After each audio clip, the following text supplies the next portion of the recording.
EAMCET స్ట్రెస్సా? Testonic.ai ని try చేయండి. Free mock test, custom test, AI insights మరియు పర్ఫార్మెన్స్ ట్రాకింగ్ కూడా. Register now.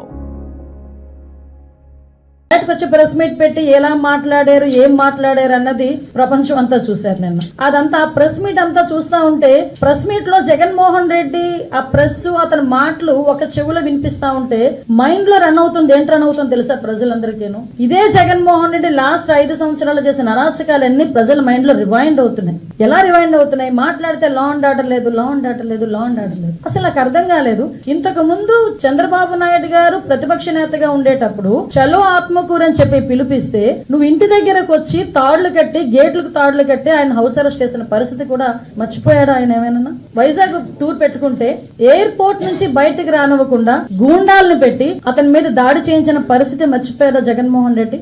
Law and order గురించి మాట్లాడుతున్నాడు ఆయన. ఇప్పుడు ఆయన ఎక్స్ సీఎం గా చంద్రబాబు నాయుడు గారు ఉన్నప్పుడు ఆయన చేసిన అరాచకాల్లో ఏదో మచ్చుకు కొన్ని చెప్తున్నా.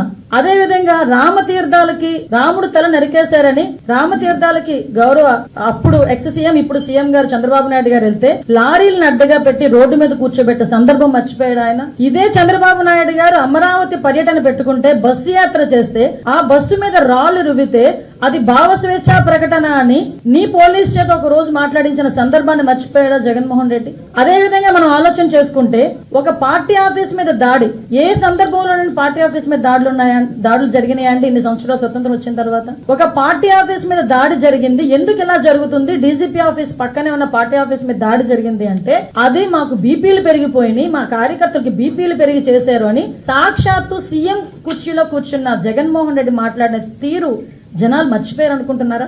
అదే విధంగా మన కస్టోడియల్ టార్చర్ నేను మాట్లాడాడు. ఎవడో వీడియో చూసుకొని ఆ ఎమ్మెల్యే వీడియోలో చూపిస్తూ పోలీసులు ఇలాగ మమ్మల్ని ఇబ్బంది పెట్టారని మాట్లాడారు. ఆ సంస్కృతికి మాది కాదబ్బా. కస్టోడియల్ టార్చర్ పెట్టి ముసుగులు వేసుకుని కొడుతూ వీడియో కాల్లో చూసి ఆనందపడిన సందర్భాలు మీరు మర్చిపోయారేమో గానీ ప్రజలు ఇంకా మర్చిపోలేం. మేము ఎలాగో మర్చిపోలేం, ప్రజలు కూడా మర్చిపోలేం. లోకేష్ గారి మీద కేవలం ప్రశ్నించినందుకు 23 కేసులు పెట్టిన పరిస్థితి మర్చిపోయారు. మరి ఈ రోజు నువ్వు వచ్చి లా అండ్ ఆర్డర్ గురించి మాట్లాడతావు, చంద్రబాబు నాయుడు గారి గురించి మాట్లాడతావు, పవన్ కళ్యాణ్ గారి గురించి మాట్లాడతావు. పవన్ కళ్యాణ్ అక్కడ సీఎం మీద కేసులున్నాయి, డిప్యూటీ సీఎం మీద కేసులున్నాయి. సీఎం ఇప్పుడున్న సీఎం గారిని రోడ్డు మీద నిలబెట్టావు, డిప్యూటీ సీఎం గారిని రోడ్డు మీద పడుకోబెట్టావు. ఇప్పుడున్న స్పీకర్ గారి మీద కేసులున్నాయి, డిప్యూటీ స్పీకర్ గారికి కస్టోడియల్ టార్చర్స్ ఉన్నాయి, హోమ్ మినిస్టర్ నా మీద 23 కేసులు ఉన్నాయి. అలాంటిది చూసుకుంటే మొత్తం అందరు మినిస్టర్స్ మీద, అందరు ఎమ్మెల్యేస్ మీద సుమారు 90% ఎమ్మెల్యేస్ మీద కేసులు ఉన్నాయి. అదో హత్యల కేసులో, కబ్జాల కేసులో, దొంగతనాల కేసులు, ఆ కేసులు, ఈ కేసులు కాదండి. కేవలం ప్రశ్నించినందుకు మా మీద పెట్టిన కేసులు ఇవన్నీ. నువ్వు ఈ రోజు వచ్చి మాట్లాడుతున్నావు.